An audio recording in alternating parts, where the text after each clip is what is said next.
ఈ వీడియోలో describe the process of finding the DC operating point. ఇది వచ్చేసి Q point of a BJT. ఇప్పుడు క్యూ సెంట్ పాయింట్ అనేది BJTలో ఎలా మనం DC ఆపరేటింగ్ లైన్లో మనం ఎలా ఫైండ్ అవుట్ అక్కడ మనం పాయింట్ అనేది ఇండికేట్ చేయాలో చూద్దాం.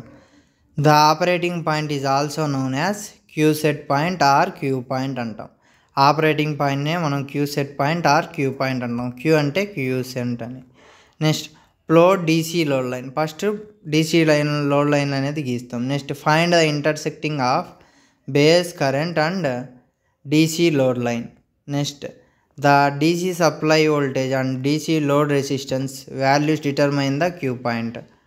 ఇప్పుడు ఈ డయాగ్రామ్ చూసుకుంటే మీకు క్లియర్గా అర్థమవుతుంది. The Q point is selected in the middle of the active region to provide maximum amplification to the input sine wave signal with any distortion.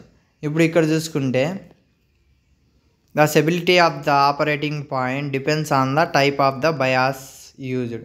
ఇప్పుడు ఇక్కడ క్యూ పాయింట్ అనేది మిడిల్ రీజియన్లో ఉంటుంది. యాక్టివ్ రీజియన్లో క్యూ పాయింట్ అనేది మిడిల్లో ఉంటుంది. ఈ graph అనేది దేనికి మధ్యలో రాస్తామంటే కలెక్టర్ కరెంట్కి అండ్ కలెక్టర్ టు ఎమిటర్ వోల్టేజ్కి మనము ఈ గ్రాఫ్ అనేది డ్రా చేస్తాం. ఈ పాయింట్ అనేది ఎక్కడ ఇంటర్సెక్ట్ అవుతుంది అంటే ఐసి అంటే చూడండి VCC/RC అనేది ఫార్ములా.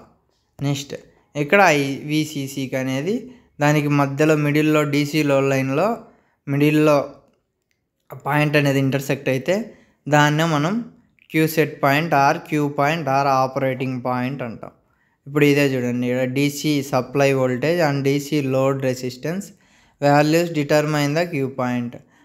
వోల్టేజ్ ఆ రెసిస్టెన్స్కి మధ్యలోనే ఈ క్యూ పాయింట్ అనేది ఇంటర్సెక్ట్ అవుతుంది. ఇప్పుడు ఇది కూడా same. Find the intersecting point base emitter and DC load line. Base ఎమిటర్కి DC లోడ్ లైన్లకి అక్కడ పాయింట్ అనేది ఇంటర్సెక్ట్ అయితే దాన్నే మనము Q set point or Q point అంటాం. This is about Q point.